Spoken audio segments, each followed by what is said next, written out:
If Councillor Perks, Councillor Fillion, Councillor Campbell, or Councillor Bilo staff or themselves are within earshot, we could use their attendance in the committee, would be appreciated.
If Councillor Fletcher is within earshot, we're going to be starting the meeting and going to questions of staff.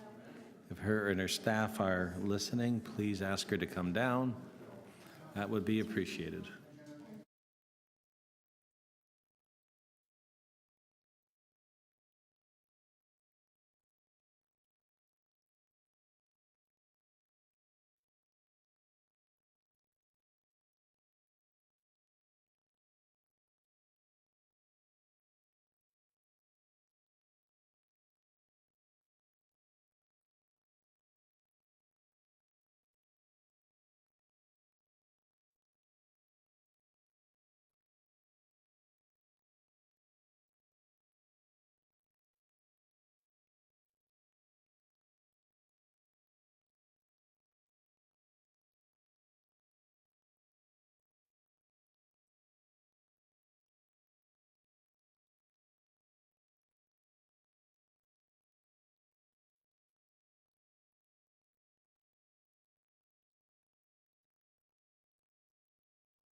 So we can call the meeting back to order. Councillor Perks is by his or in his chair.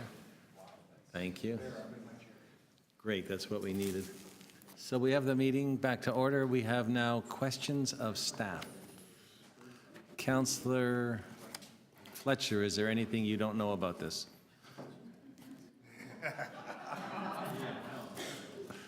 I'm just going to ask, and I promised Mr. Wilson I'd clarify that the Oh, it's your opportunity to ask staff questions. I'm asking you, yes. Oh, me? But I'm not asking you, I'm asking staff. Promised the deputant that I would ask this question, so I'll ask Mr. Lintern as to whether or not in the March iteration was basically, it wasn't really an interim as if we're just starting. It was pretty well the final report, but it came here for a large amount of public input prior to the actual final. Would I be right to say that? Yes, through the chair, the March round with the Stakeholder Advisory Committee and the LUAC, the Landowners Advisory Committee, was the, I would call the final round. We presented a deck containing the information that is found its way into the final report. An interim report was produced for Planning and Growth Management Committee in June at the June meeting and went to City Council in July. So really, just to repeat, it was the March round was the culmination, the final stakeholder round. It was taken and put into a report for the June PGM meeting, went to Council in July, and we have since, and as you can imagine, the production of something like this is quite extensive and has taken months to actually produce the documentation. And and finalize the material. There are one or two between the July version and the version you have in front of you. There are a couple of policy tweaks that we made around Section 37 policies and parkland policies, but the main themes, all major directions and materials and land use direction is all the same. So the public had an opportunity to have input into the final report in a formal way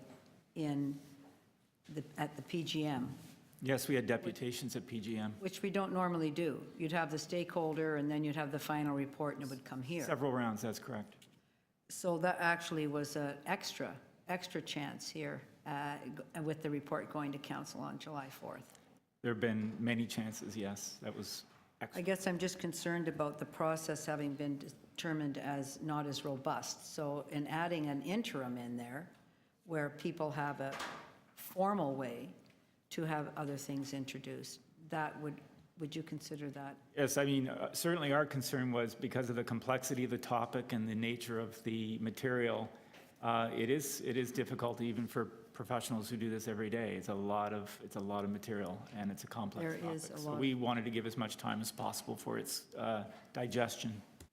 Can I just ask about the Villiers Island precinct, which is 100 acres, very exciting, that the affordable housing goals that are outlined there, since Waterfront Toronto is doing the precinct, what is their requirement to take into consideration the city's goals for affordable housing? I'll just answer generally and ask Ms. Ritz to supplement. Their requirements are consistent with the Central Waterfront Plan requirements, around 20% affordable, and Ms. Ritz can add to that. I think we've asked for more in the interim. So we worked in lockstep through the chair on the Villiers Island Precinct Plan and the Portland's planning framework. The official plan modification includes a minimum requirement of 20% affordable rental housing. It also identifies that on public land, additional public effort will be made to advance other affordable housing opportunities, which could include rent geared to income housing, cooperative housing, or other supportive housing. Through the interim report and the decision on that, staff as well as Waterfront Toronto received directions to explore the opportunities for additional affordable housing within Villiers Island, and that process is now getting underway through what we call the Business and Implementation Plan. Thank you. And then my last question, I think it's probably to city legal regarding the Corporations Act, and my understanding of the HERN, that the underlying owner is the shareholder. And I just need to confirm that with somebody here legally. Through you, Mr. Chair. In terms of underlying ownership, it is not unusual to see the actual title of the property, and I wouldn't be surprised if it wasn't in the name of OPG. That does not mean that, of course, the province does not have an interest in land as being the sole shareholder of the company. But in terms of title, as I said, I wouldn't be surprised to see title actually in the name of the corporation, but then through the corporate ownership under the control of the province through the Corporations Act. Do we have city agencies that have the title in, land title in their purview? There are some. There are, in fact, some pieces of TTC lands that are actually in Toronto Transit Commission's name, but for the most part, it's in the city's name. And then, of course, there's Toronto Community Housing, which is under the Housing Corporation's name. So it does vary from corporation to corporation. And probably Toronto Portlands Corporation as well. Is this your Yes. last question? So the land ownership for the lands in the Portlands that the city has are held through Toronto Portlands Corporation, and the provincial lands are held through the OPG. Yes, that would be my understanding. Thank you. Thank you. I see no other non-members of committee members that have questions. Councillor Campbell?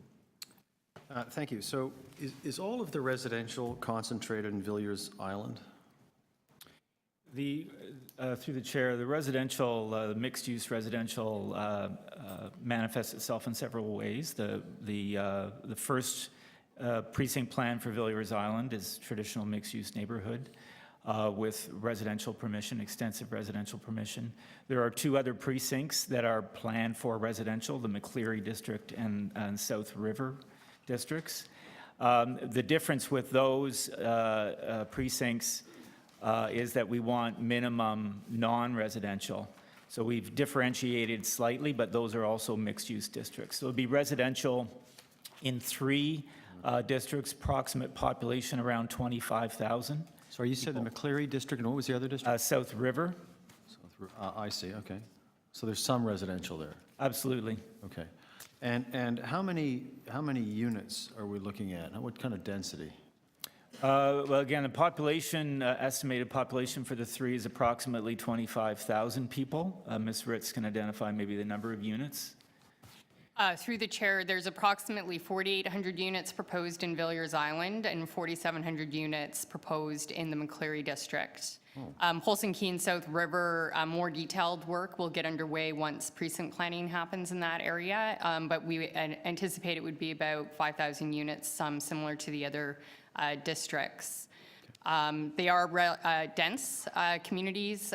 Villiers Island will have a density of approximately 340 to 415 people in jobs per hectare, and the McCleary district is estimated to have 685 to 815 people in jobs per hectare.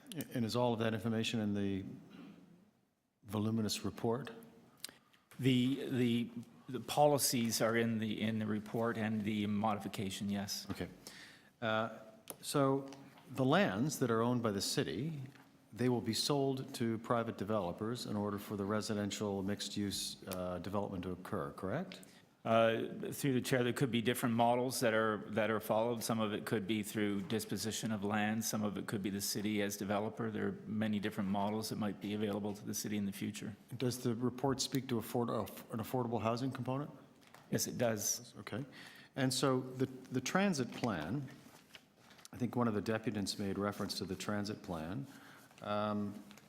What is there anything going through there? This is on slide 7, I think, or slide 18.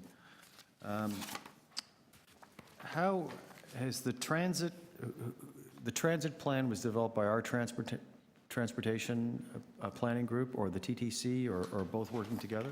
The transit plan has been developed by the study team in consultation with the TDC and Waterfront Toronto. And is that a streetcar line going through? Is this on Commissioners Road? Is that right? There are streetcars in dedicated right-of-ways. For example, Broadview, Commissioners, Cherry are really the spine, if you will, of higher order transit, and then there are opportunities for other transit and mixed traffic, for example, bus routes, for example. Okay. And slide number 9, Southport East. What happens there?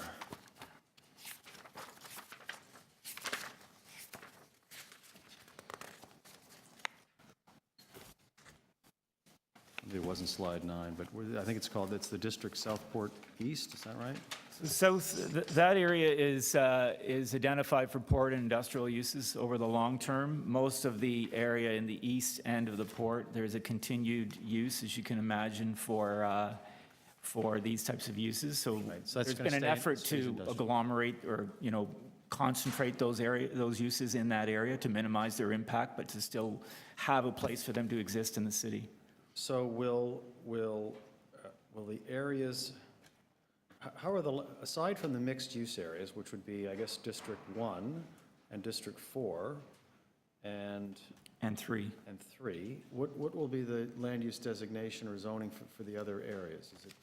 So the larger report, through the chair, Councillor Campbell, the larger report has a land use schedule in it, which is one of the, which is found on page 96. And when you correlate the two, for example, the warehouse district is a broad range of light industrial uses and production uses. Production uses are widely permitted in the Portlands. Some areas, such as 8 and 9, are heavier port and industrial uses. And then they do get lighter as you get closer to mixed use. So they would be what we call production, creative, and interactive uses, which would allow for a very wide range of creative industries, such as film, but way beyond film as well. Okay, thank you. Mr. Chair, my time is up, but if we could have a second round after everyone has spoken, I have one more question. Sure. Other members of committee with questions? So I have a few. In this, it talks about the Twin Pad Arena. Is there a spot that it's designated for it? Through the chair, we've identified a few potential, to the chair. We've identified a few potential options for where an arena could potentially be located. One would be in the warehouse district. Another potential location would be in the Hearn itself. There were funds that were earmarked some time ago in any redevelopment of the Hearn for that. And another potential location is south of Unwin Avenue in proximity to Cherry Street. And can you help me, and can you put up a map? Maybe it'll be easier for me. I wanted to see how the extension of Broadview is going through the film studio lands. As there's concern, it's going to be close to the stages and will have impact. I stopped my own time while you set it up.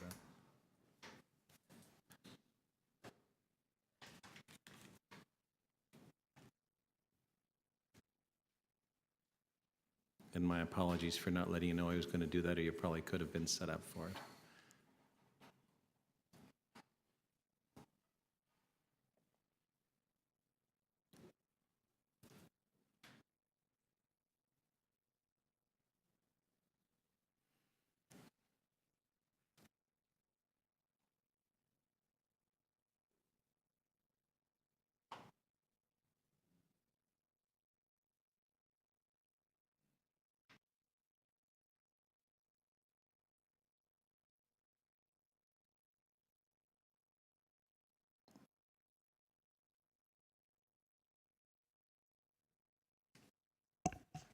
I've just put up a screen of the land, or sorry, the land ownership in the area, which has the street network overlaid on it. So the existing Pinewood Toronto Studios lands are located in this vicinity here. We did extensive due diligence work with Pinewood Toronto Studios on the Broadview extension alignment to ensure that the alignment would not impact any of the existing studio operations. There are 3 existing studios that we refer to as Studios 10, 11, and 12. And there are also big 50-foot trucks that need to be able to make turning movements in and out of those particular studios. So the Broadview extension does not impede or impact that in any way. The primary concern that has been raised and that continues to be raised, as I understand it, from Pinewood Toronto Studios is the impact to the potential developability of that particular site. And we have continued to reinforce that ongoing discussions will be occurring with respect to the lands required to accommodate the Broadview extension as we move forward into detailed design. Well, I just bring that up because the Castle Point NUMA letter still continues to say it is significant, if not completely compromised by this road proposed, by the proposed road alignment. We seem to have a major disagreement in what the impact is. I do have correspondence from them that indicates that the only remaining concern has to do with the future developability and the potential need for additional land. Okay. The other thing I'd ask, if you could, there was 2 other questions I have. One of them is, has an option been looked at to connect the Portlands to Toronto Island by way of a bridge? That was something that had come up in some of the earlier consultation work that we did. We are largely focusing on the actual Portland's geography itself. We didn't explore in detail a connection across to the Toronto Island as part of our process. My question was, did it come up? And the answer is yes. Are there options that are available that haven't been considered as part of this that we could look at? Because we're talking 50 years out. Yes, there could be potential options that would have to connect into the Ports Toronto site, potentially. And then, one of the maps we have here is the current land use plan and the proposed amendments. Can someone go over the difference in the changes that are there? Because that's the smaller maps, and I just want to know what's being changed from what was here in the 2003 central plan. So while Ms. Ritz pulls up the plan, the schedules in the central waterfront plan are proposed to be changed, and that's the screen that we had this morning that highlighted 9 specific changes to those maps that included, for example, adding in the water, the naturalized river mouth, expanding McCleary Park, allocating certain geography for open space. The underlying designation in the central waterfront plan remains, which is regeneration area. The rest of the changes that are being proposed in the modification are basically a policy amendment. They're adding a policy amendment of some 40-odd pages, which gives you a policy text which allows, which would guide the future development of the land, and Ms. Ritz can highlight the nature of what that policy text I'm covers. simply trying to understand what uses are there now, might not be permitted, what new uses would be introduced, and if they're in particular areas because we're encouraging or discouraging a use, can you point that out? That's what I was looking for in my question. The regeneration areas designation is a very broad land use designation. It allows for a wide range of uses from residential to industrial, commercial, and recreational. So what we have done is we've taken the broad permissions that are allowed for in the regeneration areas designations, and we've identified where it would be desirable to locate those. So for instance, in Villiers Island, we've identified it as a mixed-use residential area, which would also have broad permissions for institutional, commercial, recreational uses as well. In the Media City and the Turning Basin districts that are located south of Commissioner Street, that allows for a number of regeneration area uses with the exception of residential permissions. And then in the balance of the lands, we are earmarking a lot of the lands for continued port and industrial uses, which likewise are permitted uses in the regeneration areas designation. So it's more about allocating where certain land uses should go to ensure there's compatibility over the long term and that we're achieving the city building objectives that we see for the portlands. My time is up. So before we go to the second round, anybody that wanted to finish with questions on the first round? It's okay if we go to a second round. Councillor Campbell, you had some more questions. Thank you, Mr. Chair. How much land is currently being used by the film industry? Because there is a map, sorry, I had my map out, that shows the current state of affairs and where the ownership lies and usage. It's on slide 2. Film and film related, they're the yellow patches. Do we know, if you don't know the answer, I'm sure it could be obtained. Do we know how much land is devoted to that now? And then what I would like to know is how much in the plan we're devoting toward film. Through the chair, I'm going to just give a broad estimate of the approximate acreage of land, but I would say the existing studio uses would probably comprise anywhere between 35 to 40 acres of land. Okay. In the area. There is no single, within the plan for the Portlands, we're not allocating or targeting any particular area specific for one studio use. But there is an emphasis placed on productions interactive and creative throughout it, and I would suggest that In the bigger scheme of things, probably 30% of the lands, 30% of developable lands would be allocated for a wide range of production, interactive, and creative uses. That would include, sorry, but that would include film. That would include film, correct? So I'm looking at this, districts 4, 5, and 6, McCleary, Media, and Turning Basin District. And I guess there's going to be some housing in the McCleary area, I think you said that, or it was said earlier? Through the chair, that's correct. Right.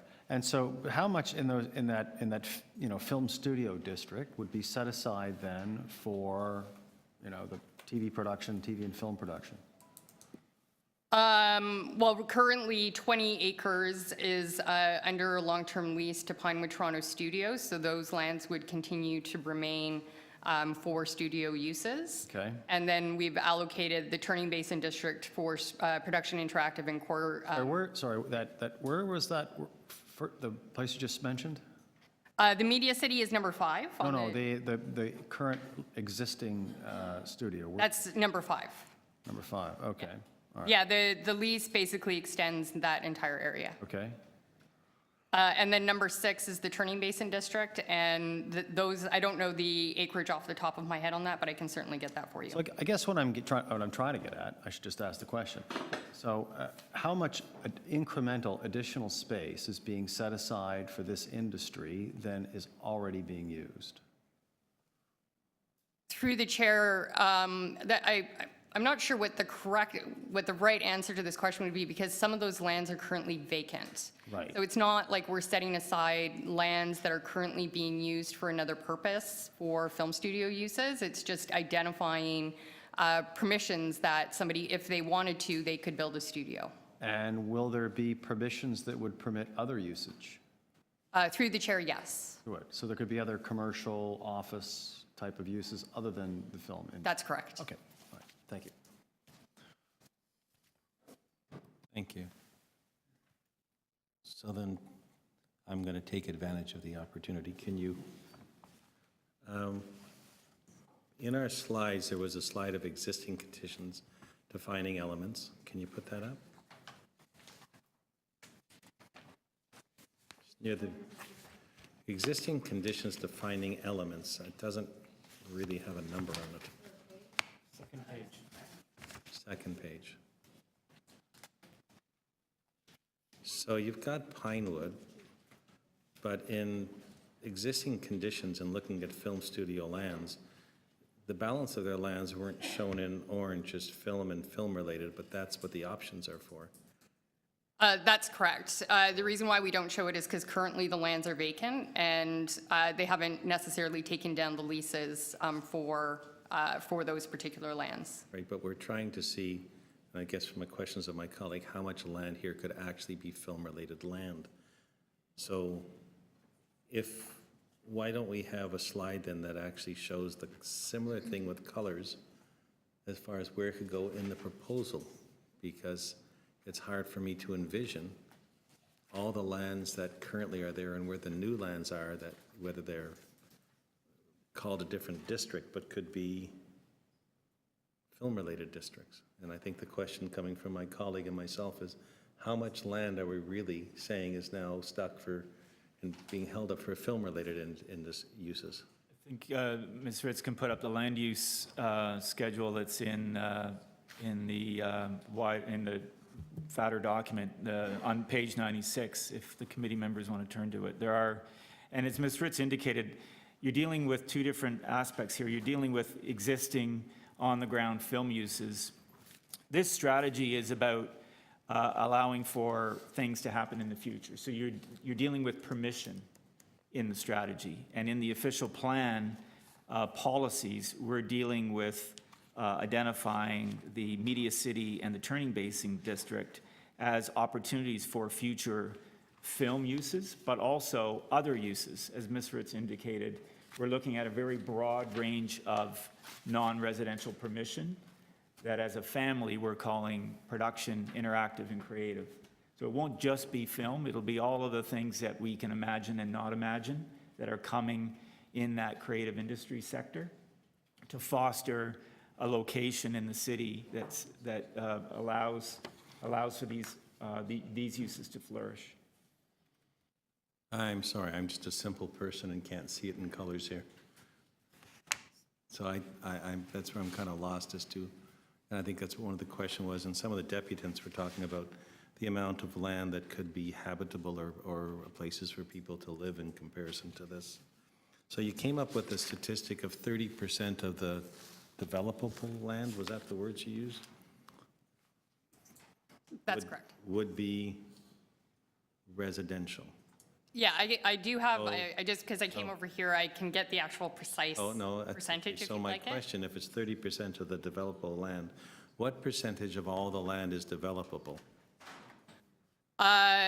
There's 880 acres down there or more? Through the chair, or sorry, the 2 minutes? I'll get you the answer. Sure, I'll stop my own time while you're doing that.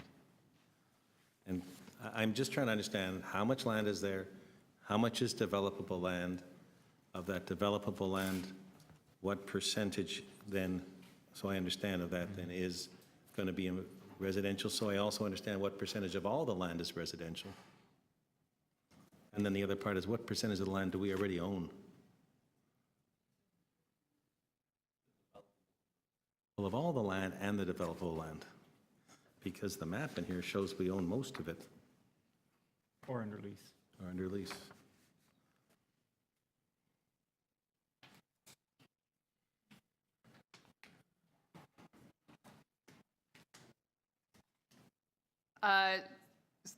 So just to clarify, I've calculated the net developable area that's municipally owned.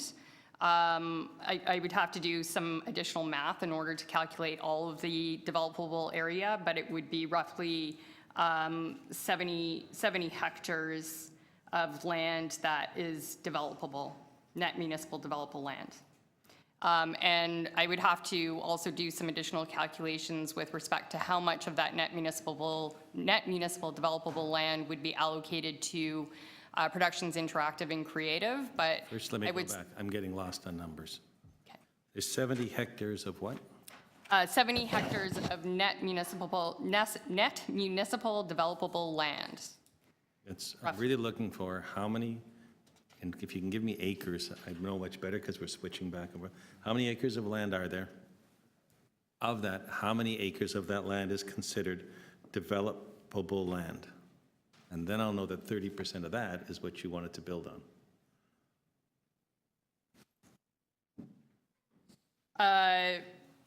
It would be roughly 160 acres of net municipal developable area. And how much land is there altogether in the Portlands that's developable land?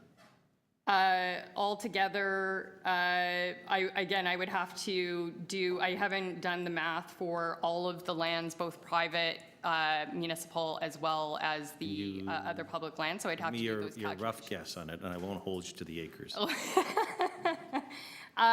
Roughly, I would suggest that in terms of the net developable land, we probably have around 300 acres. So there's 300 acres developable land, and 30% of that would be residential. Roughly. And how many acres are there in total? In total, there's, it's 825 acres. Which includes substantial amounts of open space, for example. And also the 40 hectare, sorry, I don't do the conversions quickly, but the ship channel is quite large in terms of that overall area. So there's 800 acres in total? 825 acres in total. And of that then, there's 90 acres for residential. Roughly, I would suggest, yeah. About 10% of the land in the Portlands by this plan would be residential. Yeah, I could confirm that afterwards, but that would be about the same. It would be roughly the same for the Productions Interactive and Creative, and the Port and Industrial is roughly, 35, 36% of the land area. Okay, thank you. We didn't give you a chance to do No, you that, but if you'd like it, I'd like I'll that. ask with the committee's Yeah, I have a indulgence second if I round, could just allow a to be fair. non-member of the committee, we all like very much, to have a second round of questions. Moved by Counselor Perks. All those in favor? Counselor Duchesne. Opposed? It's carried. Thank you. I just want to go back over that map. So number one, confirm this is a 50-year land use plan. Through the chair, that's correct. And within that, direct the attention to south of the, and within the 800 acres, you've indicated the ship channel, which we can see there, is part of the 800, right? Yes. That Ports Toronto, which we don't own, is part of the 800. That's probably about 50 acres. That's correct. And we heard today that the Hearn is 80 acres. Yes, that's correct. So I'm just adding, I don't know how many acres the ship channel is, and Lake Ontario Park and the Spit are part of the 800 acres. Yes or no? No, we exclude the Spit and the parks south of Unwin as part of the 825. But the current Cherry Beach Park is part of the 800 acres. Through the chair, there's a small portion that's located in this vicinity down here that we have included in the 825. So that's an 825. So the rest of that green space is out. Thank you very much. And then for the salt that services the south of the city and downtown and everywhere, how many acres is the current salt piles there? Through the chair, that's approximately 35 acres. So the purple part, can you point to the purple part? Currently, they're located in this vicinity here. So that, and those are moving? When are you moving those out? Or is that part of the 50-year plan? Through the chair, that is part of the 50-year plan. There would need to be some relocation of the existing operations to accommodate the park network. And the same with the concrete works. Part of that is there strategically to build out all the condos we're building. Is that correct? That's correct. And how many acres is that? About 20, 40 acres? Through the chair, I think it would probably be about 30 to 35 So acres. 35 acres that currently is dedicated in that way over the 50 years. Is there contemplation, let's look at the south side of the ship channel, that those salt piles, that at some point, we would be opening that up for residential. There'll be a subsequent, if we're moving those, that would be opened up at some point in the future for residential. Through the chair, for the foreseeable future, we see the lands as being required for No, I port purposes. understand that, but we're looking at 50 years, where I'm not going to be here. With all due respect, you're not going to be here, Mr. Chair. How do you Not in the know? committee room, not in council, not The on. way that some meetings take, it feels like I might be. Okay, so this is the long-term strategy, so that would have to be determined then. The other thing is, I'll ask Mr. Lintern that with the Unilever master plan that the city has agreed to for its 68 acres and its strategic employment piece, that there are uses there, city uses, such as our waste transfer, such as our Parks Department, MLS, that are going to need to be relocated. Is there a thought Yes, that they be relocated the idea is here? to make better use of the land south of the ship channel for both rationalizing the salt piles and then freeing up more land so that we can move city-serving uses down south of the ship channel as well. So the Booth Yard, for example, and then if you follow me, the Domino's fall, and that frees up the city land in the Unilever precinct for redevelopment purposes, Correct. for So by- employment uses. If we didn't have, and the other one that is very clear from the master plan, and the city developed the master plan for Unilever, City and Waterfront Toronto here, that there's pressures because you also have to look for film studio replacement for the master plan for the Unilever site. Yes, there are film studio uses in certain areas that we certainly want to try to find a new home for. Is that not part of the master plan requirement? That's part of looking at the Unilever precinct, yes. Correct. So there's the fact that that's new on the horizon, there's other pressures that might not have existed earlier. It's constantly shifting. Thank you. Thank you. Don't have any other questions, I see. So, speakers, non-members of the committee, Councillor Fletcher. Thank you. Thank you, Mr. Chair.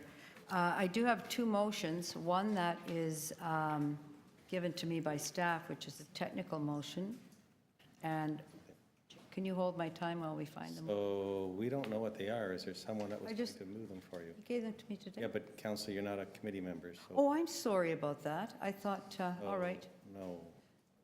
I will take. I can wait and carriage do of it them at for council. you as That's no chair. problem. I'll do them all at council. I'll No take problem. carriage of them and put them on the. Happy board to here do now. it at council if that's a problem. No, I said as chair, I'll be only too glad to take carriage and to I place thought your maybe motions. Right? clerks would have given that to you. No, Came from staff. you have to let them know that you have something like, Well, they know I'm not on the committee, Mr. Chair. that's right. So, That's correct. Thank you. So that is a technical amendment, which just has to do with, between Eastern and Commissioners. And if people want to ask questions of staff, they should ask on that, because I certainly couldn't answer it. And then the next one just has to do with the, one of the quick starts for culture, which is got to do with looking at films against the Portlands Energy Center, which we discussed today, and to try to make that happen.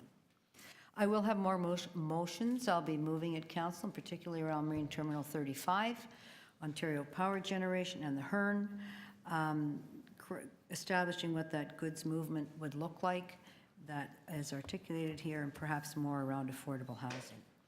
I want to go back and say this is a 50-year plan. It is a 50-year plan, and we have to, that means 50 years, that's 2067 when we would think about the final build-out of the Portlands, and it's not going to look immediately, I believe, like the total framework, but that is our first phase of the Portlands build-out.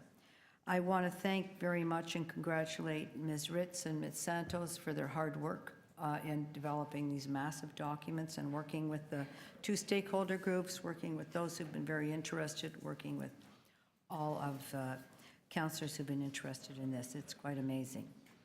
And to say, number one, we have the Portlands Planning Framework, which is the first time we've had that. We had one from 2005 that was not a formal established one, and now we have one that has been very, very rigorously put together.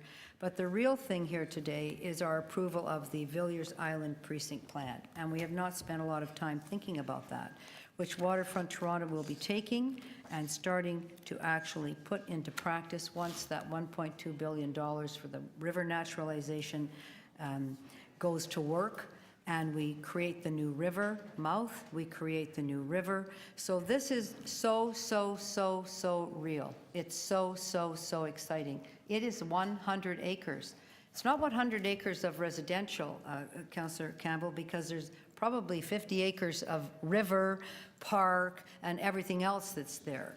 And one of the goals of this plan is to accentuate parkland. So it is the last hurrah for that kind of thing along our waterfront.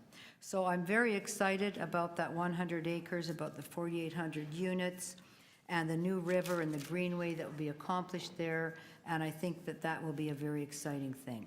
I am very interested in affordable housing on this site. I think everybody knows that. I'm interested in trying to ensure we get some rent geared to income on the waterfront. I do not think outside of the TCHC at Bathurst Quay and perhaps one other spot that there's really any people that live rent geared to income on the waterfront at this point. So that is a goal of mine. I think everybody has heard that.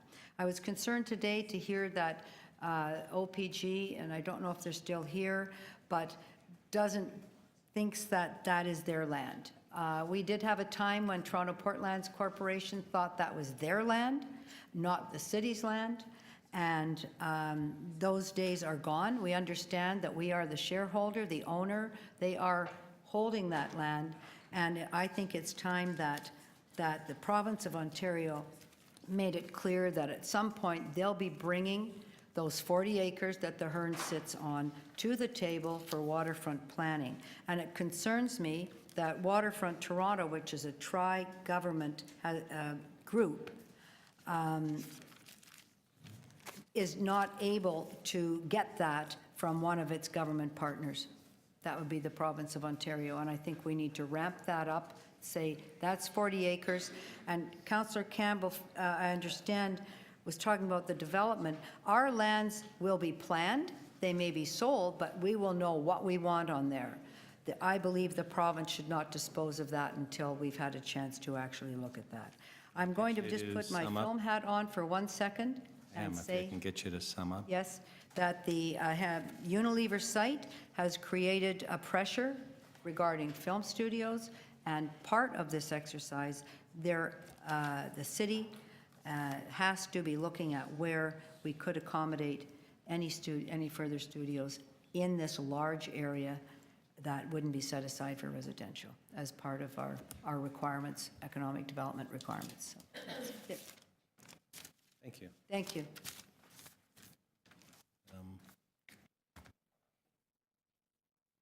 And I will take carriage and move your motions for you.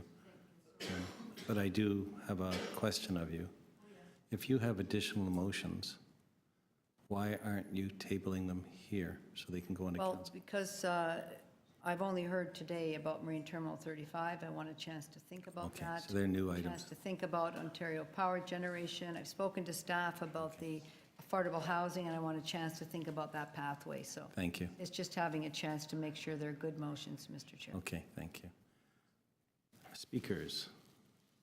Councillor Campbell. Well, just very quickly, this is obviously a massive and important plan. The detail of the plan just arrived yesterday to our offices. I would have liked to have had much more time to give consideration to this and to ask more questions, given the size and the scope of the undertaking, and given the staff work and community work that has gone into the project. So on something as massive as this, I mean, we had people from staff briefing us on the Scarborough subway and bringing us into small group meetings with presentations, and it's not uncommon for staff to do that on major projects. I have city staff come to me, for heaven's sakes, to sit down on sign approvals, but nobody has come to me or circulated around councillors to talk about the importance and the size and the scope and the meaning and the nuances of this plan, which would have been very welcome if we'd had an opportunity for some, seminars or small group meetings to go through something of this size. And that's my comment, Mr. Chair. Thank you. Councillor DiCiano. Thank you, Mr. Chair. I do have a motion that I'd like to put up. And it reads that the public meeting for the Port Lands Planning Initiative's final report be adjourned until November 15, 2017, Planning and Growth Management Committee meeting at 10:30 a.m. I share a little bit of the sentiment of Councillor Campbell. I really want an opportunity to sit down with staff, my colleagues, maybe even some of those that came here today, just to make sure that we're getting it right. And I do want to echo that I think the planning department here has to be commended on the sheer amount of work and volume they've done here. This is great work, but I would like an opportunity to fully understand it before I give a recommendation to council on how we move forward with this. So that is my motion, Mr. Chair. Thank you. There is a question of you. I have to advise committee that if the motion carries, staff wrote this out, no further notice of the continuation of the statutory public meeting will be given. The public meeting will continue on November 15th, 2017 at 10:30 a.m. Deputants who have spoken today are not allowed to speak again on November 15th unless city staff submit a supplementary report. So I think the councillor's intention is to defer this, to have an opportunity to meet between now and the November meeting with staff, and then to continue with the meeting at that time without having additional public deputations. And I don't believe he's looking, or he hasn't asked for any further recommendations to come. Councillor Perks, you had a question? So, yeah, I'm a little confused. As you heard from Mr. Lintern, aside from 2 or 3 very small policy tweaks, this is identical to what was before us in May. Right. So you need from now until November 15th to understand those 2 small policy tweaks? No, I kind of, actually, those 2 small policy tweaks, Actually, I will have some questions about one of them, which hopefully I can extend to a part of my ward. So I'm good, actually, with those policy tweaks. I really want to just fully understand everything that's in here, and I did not, when it was originally put forward in June, get into the finer details of it. I'm not asking for, a 3-month or 6-month deferral. I'm asking for 30 days so I can speak to the local councillor, speak to the planning department, and make sure that I know this inside and out. Again, it's a 50-year plan, and I just want to make sure that form follows function when we put these policies in place for those next 50 years. So so the next council meeting is November 7th. So what's the difference between how much you can learn in 23 days and how much you can learn in 30? No, I need to know, like, why... I'd prefer to have more than 30 Given that days. the councillor can arrange meetings with the local councillor and staff between now and when this goes to council, and given that that's a week ahead of when this date would be, Yep. what do you need that extra week for? Well, we're all busy, but I'll answer based on, I don't see the difference in a 50-year plan if it goes to a December council meeting versus a November council meeting. It's a 50-year plan. Thank you, those are my questions. Thank you. Did you wish to speak, Councillor Perks? So I'm going to strongly encourage members of the committee not to support Councillor DiCiano's motion. Members of the public have come here today to give us their 5 cents on what they think, and so that they can observe the debate in the room. If we do it the way Councillor DiCiano is suggesting, they're cut out. It comes back here, no further deputation, no nothing. Further, as I indicated during my questions and Mr. Linturn talked, this information has been in front of members of this committee for 6 months. For 6 months. I'm certain that Councillor DiCiano, like myself, can sort out those issues that are big and important and require a lot of his attention to those that he can deal with in a quick and expeditious fashion. When I saw the size of this report, I made sure I found time, knowing that there was going to be a final report coming, to understand what was in there. That's my duty. If the councillor has smaller questions, he's got from now until council, near 3 full weeks, to go and discuss this with staff, with the local councillor. Nothing is gained by the delay at all. I think members of the public and the staff who've worked on it and the members of the public who've consulted on it deserve to have us deal with this on the timetable we told them that we would deal with it. Thank you.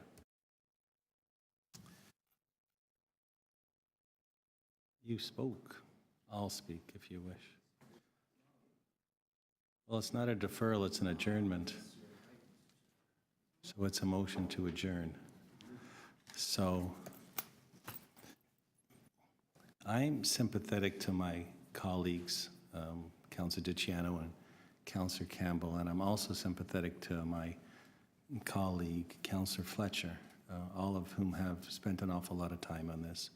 And very much to the staff who have worked very long and hard with the public on this to bring forward these recommendations, which have substantial impacts on the development and the go forward of the Portlands area. And in the public domain, those that may write about what we should do, because they don't actually have to implement plans or make it happen or deal with it. It's easy to be critical on the outside, but inside have differences of opinions as well. I've looked at it and asked staff, do we really have to put the works yards where they may be proposed, and why not residential in those areas, and gone back and forth and trying to understand the depth of this plan. And it's substantial, and it's unique, and it's a long-term plan. My colleague, Councillor DiCiano, wanted to defer it off to the new year when he first mentioned it to me. And I said, I think staff have done a lot of work on this, and I think we should be able to move forward with it. And the question was, can we then consider it with a better understanding of it after today's presentations in November? I am going to support that. I know my colleague, Councillor Fletcher, isn't crazy about that, but I think it allows him the opportunity to ask his questions, to understand it. Councillor, if you have ways to deal with the issues that were still out there, maybe we can consider them at that time and give a fulsome recommendation to council instead of having the discussion there. And I understand, Councillor Perks, even from your comments, that you've been able to read it and understand it better, and I appreciate that. But if one of our colleagues would like to know a little bit better, I don't think after all this work that holding it up for 4 more weeks to come back here, not for deputations, not for new reports, not for that, but for the ability for them and myself, because I have some questions, I will be asking some, to look further at it in between there and give it our wholehearted support. Hopefully the next meeting would be great. It's a long agenda then, so that's why the recommendation was to bring it to January. But I felt it's so important, we should add it to the long agenda at the next meeting and try and resolve it in the interim. So I'm going to support it, but I have to also ask all of you to be prepared for the next meeting to be here for a full day, because it will be a full day's meeting, not just for this, but for the other items on the agenda. Are there any other speakers? Okay, so we have, and I will be sure, Councillor Fletcher, that your motions go forward at the next meeting. And if there's anything else that you have, let me know and I'll try and put it on for you as well. And you'll be able to speak then. Oh, did you want to speak now, Councillor? But just, I may be away at the next meeting, so I just want to make sure that there's no quorum issues that would. That will be up to the members here, but we'll give notice to the clerks just to check with the staff. I'm not sure, but I'm scheduled to be at a conference. I will let the clerk check, and you can check through my office or the clerk's office as you wish. Thank you for letting us know. So the motion from Councillor DiCiano to adjourn the meeting. All those in favor? Opposed? That carries. But I do thank everyone for coming. We will be discussing it. There is a time set for this next meeting. And as I said at the beginning of it, you can always watch us on YouTube. Please ask everyone to keep all their reports. So whoever has reports here, clerks has asked, all your reports, members of committee, and all the information will not be recirculated, so please be sure you keep it all. Now let's see what we have next. We had 2 more items to deal with. 7 is next. The next item is PG 23.7, Bill 139, Proposed Amendments to the Planning Act and the Province's Land Use Planning Appeal System. We have 3 speakers that have been here. I see one out there for sure. I have John Bossens, who was actually first.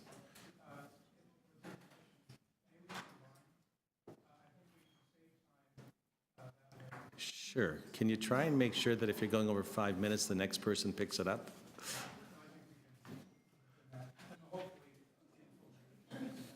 No problem at all. Glad to see you all here together. So who is going first? Mr. Bossens, are you going first? I will just introduce the trio here. On my left, John Bossens, who's the prime author of the FONTRA submission to the Ontario government with regard to Bill 139. He's led the charge on this very complex and interesting issue. Also have here Cathy MacDonald, co-chair with me, Jeff Cattell, of Federation of North Toronto Resident Associations. So we, as you're aware, the Ontario government had extensive consultations. They released a discussion paper last year. They came forward with a bill which passed first reading back in May. That's proceeded now to the Standing Committee on Social Policy later in October, starting next week, in fact. And the FONTRA submitted a detailed submission to that bill. We've submitted to attend at the Standing Committee in the next couple of weeks.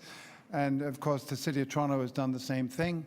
We're here to comment, lend our support basically to the City of Toronto's submission, which is very much in line with the FONTRA submission. So John will outline our comments. Thank you. Thank you. I have up on the screen just a few slides. Let me start off by saying that we strongly support virtually all of what is recommended to you by the planning staff on this issue. As everybody, I think, here in this room knows, the way the OMB has operated over the past 1 or 2 decades has essentially substituted site-specific OMB decisions for what used to be a city official plan.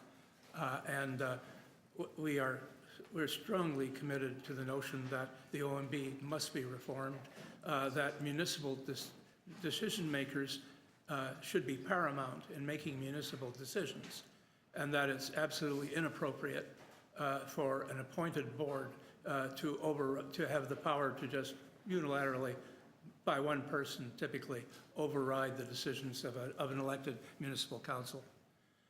So we strongly support the staff recommendations. We have listed here 5 issues in which we'd like to raise concerns and suggest some amendments to the staff recommendations.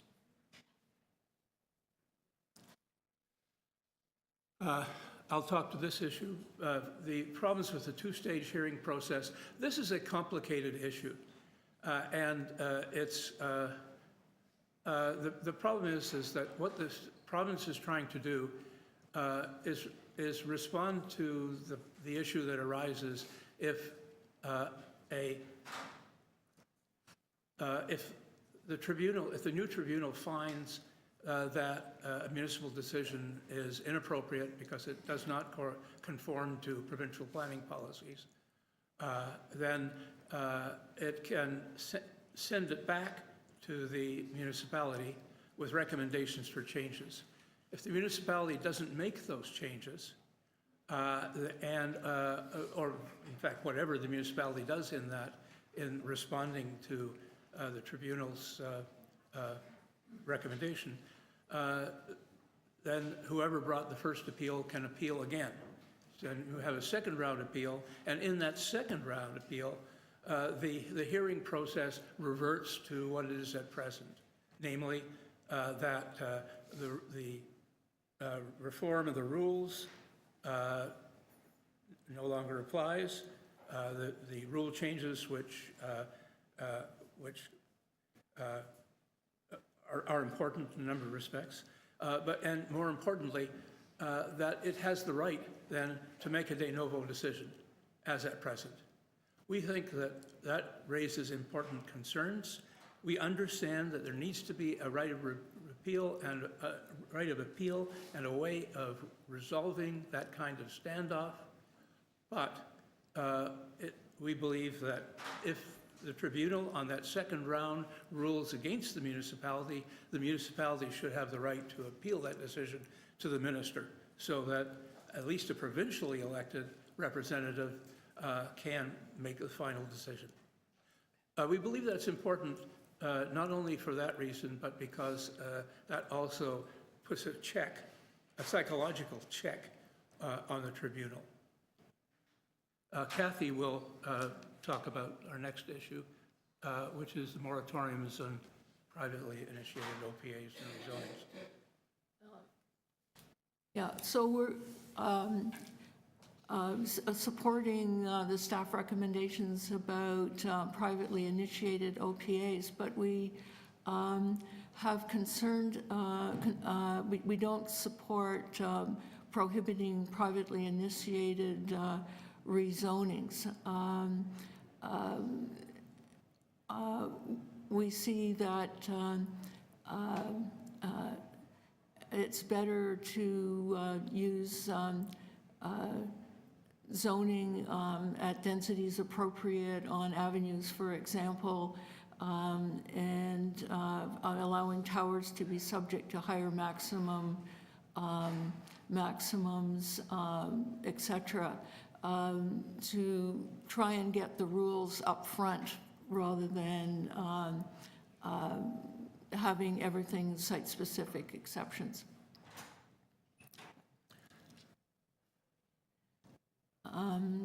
We are supporting restrictions on appeal rights, but think that Bill 139 goes too far, and we oppose appeals that are purely site-specific, but for appeals regarding area-wide policies such as boundaries to areas to which policy applies should be still allowed, so that like OPA level appeals allowed, and because that's a spot particularly because they deal with policy issues.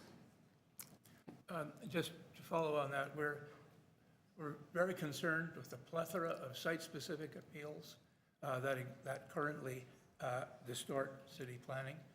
So we do support that. We support the moratoriums, but here we just feel that the province has gone too far in prohibiting appeals, for example, with respect to areas around major transit stations. I mean, there should be some, yes, provincial planning policy should be paramount, et cetera, but to just disallow appeals completely is going too far. That's our concern there. So there's, we see there's implications in all of this for planning in Toronto, and that major changes are required as to how official plans are done.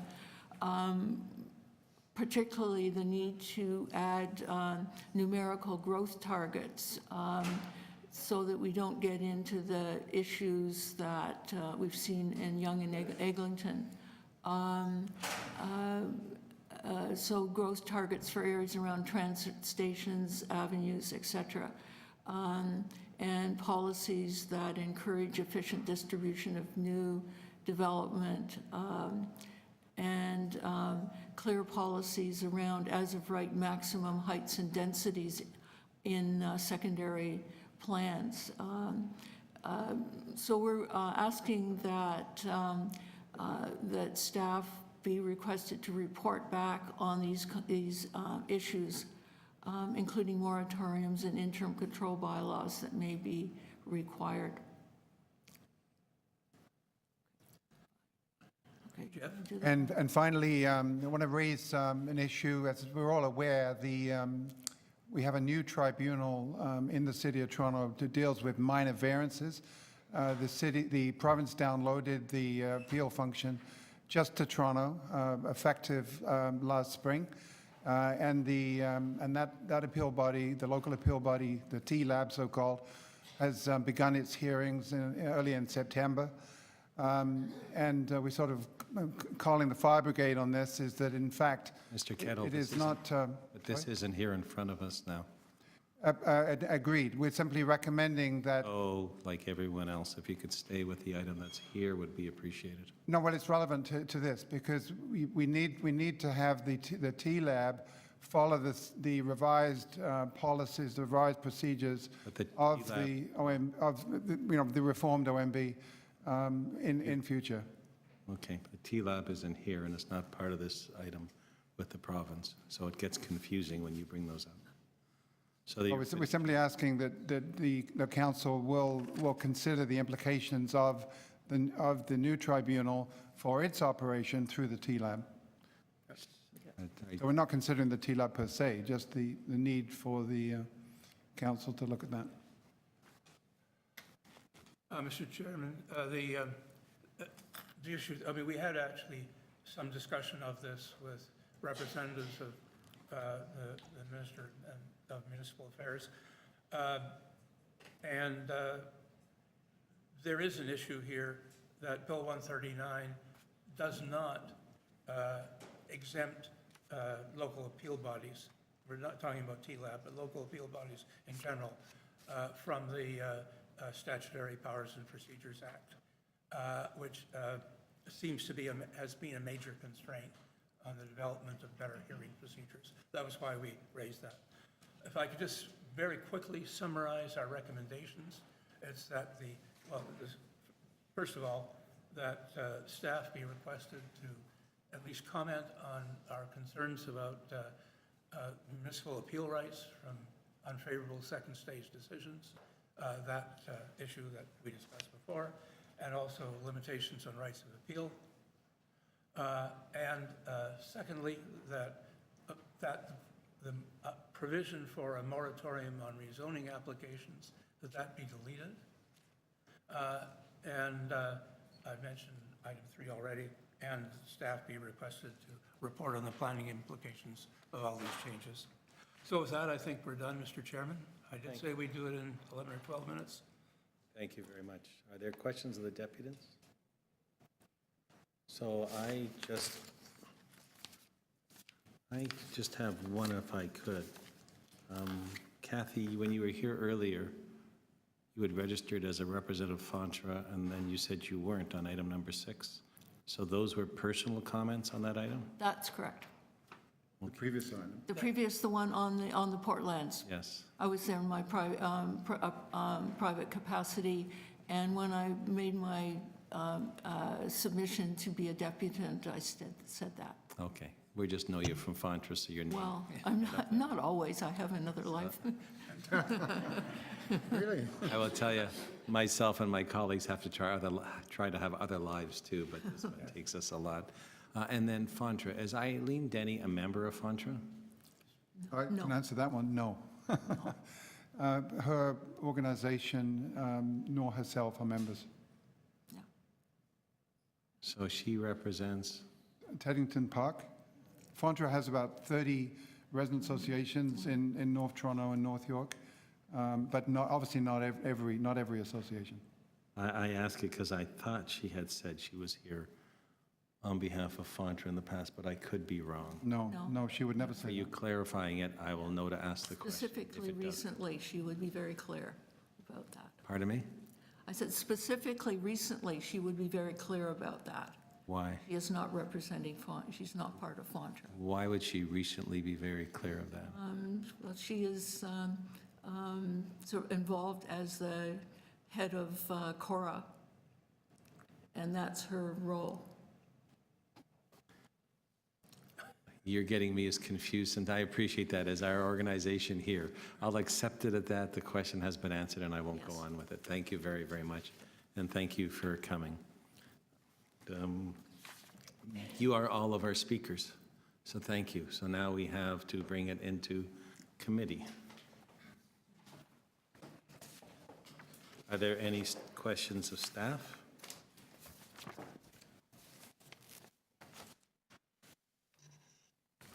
Councillor Fillion. Just on timelines, I understand this has gone to committee. When do we think it might come into effect? And is there any possibility that any provisions would be made retroactive to the date of introduction, for example? Through the chair, the committee is actually commencing its standing committee hearings next week, on Monday and Tuesday, and carrying on October 23rd and 24th, and possibly we'll be adding additional dates. In terms of the timing, that is difficult to say, because in the absence of the province issuing its regulation, which will speak to how the policies and the new changes are to be implemented, it's difficult. They could make it retroactive to the date of first reading. I suspect they will not be that aggressive. Is that something we might want to ask for, especially given that them introducing this and then has probably increased the number of appeals that would be considered under the old system? Through the chair, committee and council can certainly make that request of the standing committee. Would you need a motion to that effect? Yes, we would need an additional recommendation, which we'll draft for you. Okay, and is it a reasonable thing to ask? Yes, it is, particularly in light of what we anticipate to be an increase in appeals. Thank you.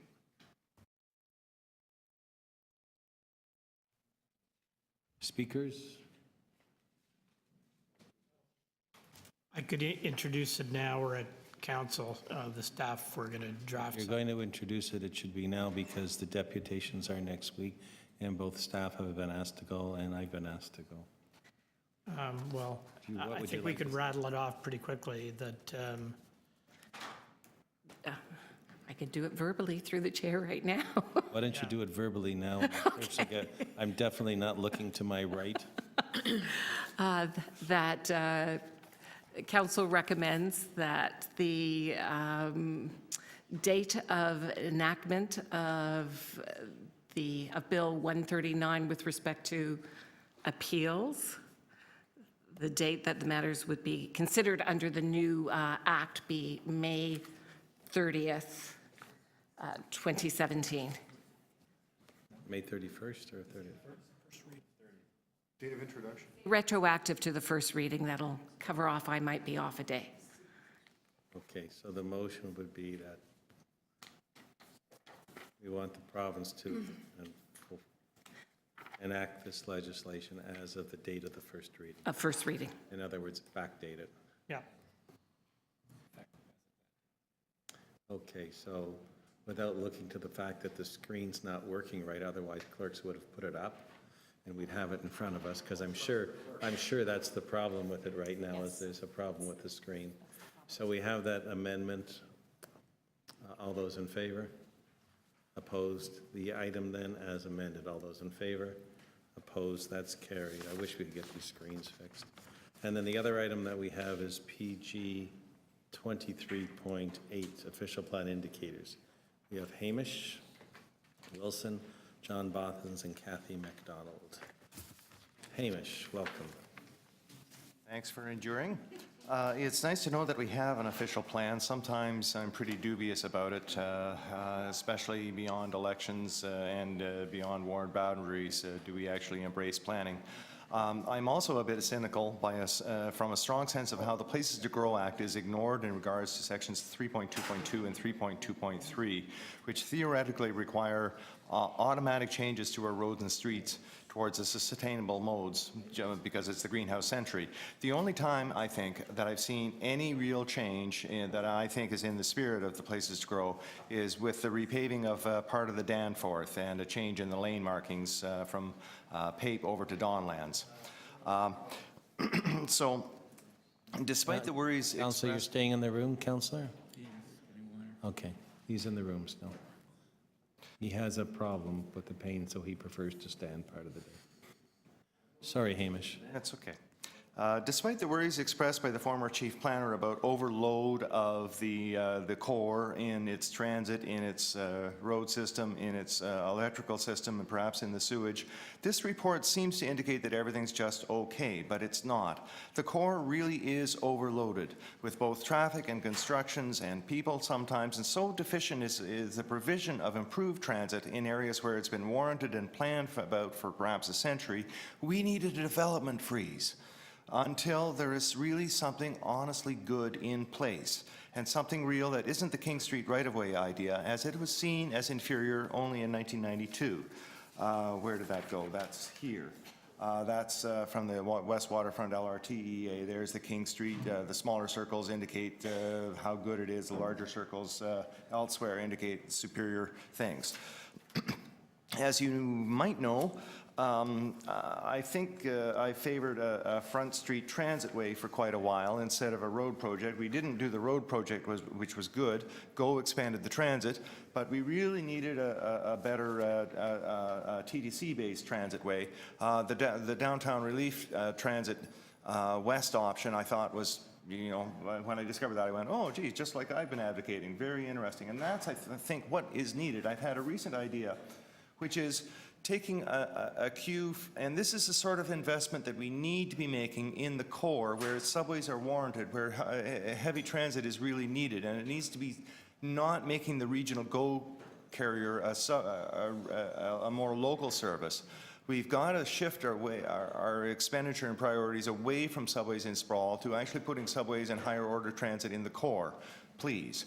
And I favor doing surface routes, quite honestly, first, and preserving corridors and making new corridors, because that's what we need, and we can't afford to do the digging because it takes too long. We're in a set of crises. King is overloaded, Queen is overloaded, the Gardiner's overloaded, the Lakeshore is overloaded, GO is even overloaded sometimes, and there's spin-offs up on Bloor Street. It's also overloaded as well, because for people from Etobicoke can't take the King-Queen option, so they go up to Bloor, come along Bloor, come down again. So taking a cue from the Jarvis Street example, what about a reversible transitway? that flows into the city in the morning, flows back in the afternoon. The vehicles return, whatever vehicles they are, they return on King and Queen. That's the sort of thing that I think that we should be using and doing instead of the subways in sprawl, instead of thinking, oh, we can do a subway on King Street or something at some point. With the West End really needs to have superior transit far sooner than what we're planning on doing, and that's why we need some innovation there. Since I'm running out of time, I'd also note in the cycling segment, that's page 11 or 19, I can't remember which it is on the PDF. Don't just rely on mere numbers for the quality of the network. I mean a network. A disconnected patchwork with varying standards and concentration depending on whose ward it is doesn't mean to say that it's really a network. We have real continuity issues going beyond some technical issues, which are real. Within the page 11 hard copy, 19 PDF, there are some fudges too. I challenge the use of separated lane terminology, and as some will say, a painted line is nowhere near a real separation, and it isn't.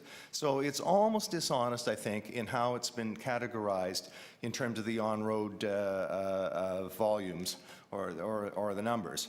And again, the on-road lags behind the off-road, which is inherently less favorable for women. And I guess I'm out of time. The housing issues are really important. Thank you, Gord, for that item 11 today. That's a help. Thank you, Hamish, for coming. Are there any questions of the deputant? Not seeing any. Thank you. We have two more speakers. Mr. Bossens, you're back up, and then Kathy McDonald, you're up again.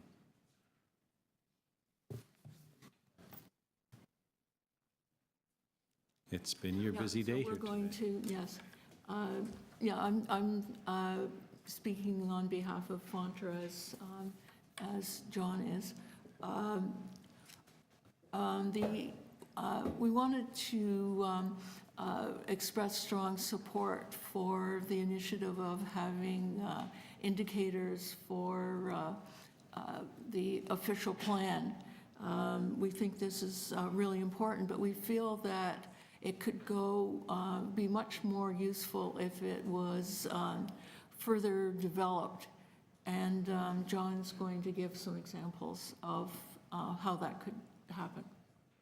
Well, it's late, Mr. Chairman, and we've set out a bunch of examples in the written submission that we've made. So I don't think it's that useful to talk about specific examples. If you're interested, please look at our submission, and I urge staff to do that. But what I would like to emphasize is this. The planning indicators can be a very useful tool for basically making planning policies more relevant and accountable, both to councillors and to the public. And I think we badly need that. Take any issue you want. Are we succeeding? Is our planning policy succeeding?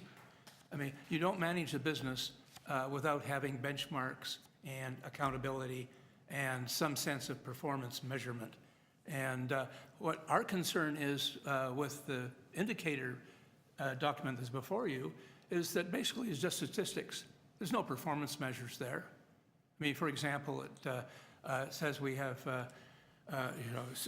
certain number of units built.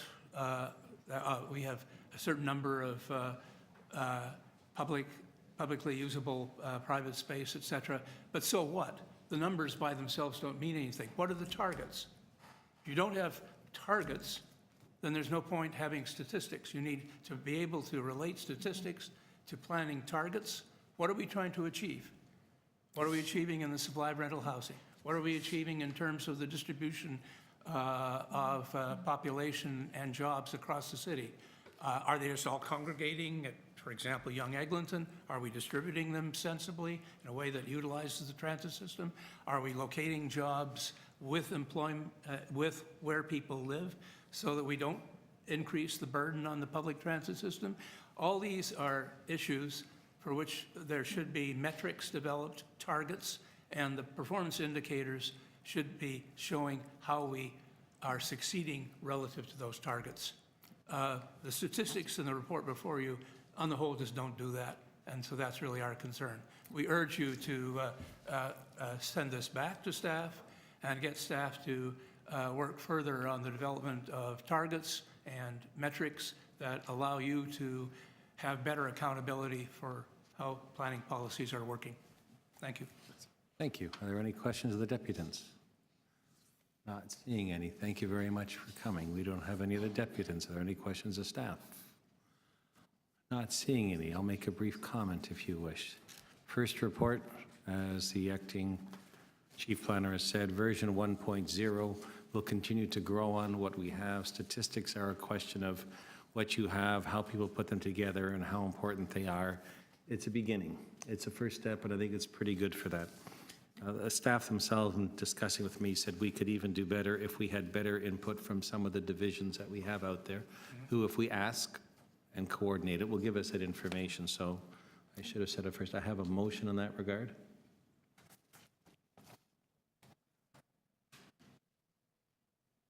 So the acting chief planner, executive director, city planning be directed to report to the Planning Growth Management Committee on May 1st, 2018 on any additional official plan indicators in coordination with the chief transformation officer to ensure data sources are available in order to support the development of additional indicators. And I wrote it that way as the chief transformation officer is currently reviewing the development appeal process, the development review process, and is working cross-boundary with all the divisions. And I know the ones that I've spoken to are happy to be participating in it and really want to see improvements made. This way we'll go back to them, see what they can give us for input. We'll look at any changes that should be there, and we'll continue to work upon it. So it becomes something that is a document we can look at, we can understand, we can see how the city's performing, because we've had other reports come in front of us that have said different statistics, and many of them have said we are meeting or exceeding the growth targets of the province. We're putting development in areas, but there are other things that we don't really know, and having good indicators, simple is great. Having a ton of numbers and information doesn't always make a lot of sense to us unless it's tied into something and recommendations where we need it. So I'm more than pleased to, I think it's receipt of that item, is it? Or do we send? The amendment first, and I'm moving the amendment. All those in favor? Opposed? That's carried. Do we need to do anything else? We are adjourned. Thank you all for coming, staying in the afternoon, and please get ready for the next meeting. We'll try and make it quick, but it is a lengthy agenda.